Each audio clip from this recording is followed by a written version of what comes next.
I'll give you two options here. I'm not going to tell you what to do, but I will give you two options, and just make sure that you're consistent and think about it before you choose. So option number one is to just share your score.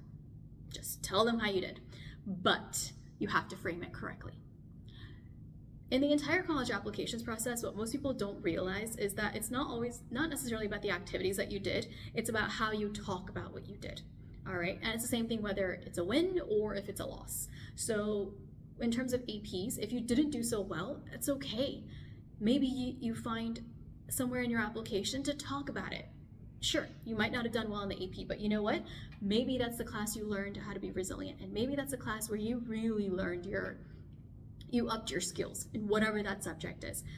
Maybe that's the class where you learned what it means to be able to study, to actually be able to take notes and organize yourself systematically and then execute on whatever, maybe it was a writing essay, maybe it was this test, whatever project, etc. So think about the lessons you've learned in that class and then emphasize those. Don't look at this loss over here. Instead, look at all the wins you had in this entire year. Okay, it wasn't a short time frame. You had a whole year to ultimately learn, to figure out, to struggle, to go through and, come out of that struggle and so on. So it wasn't meaningless. Let's put it that way.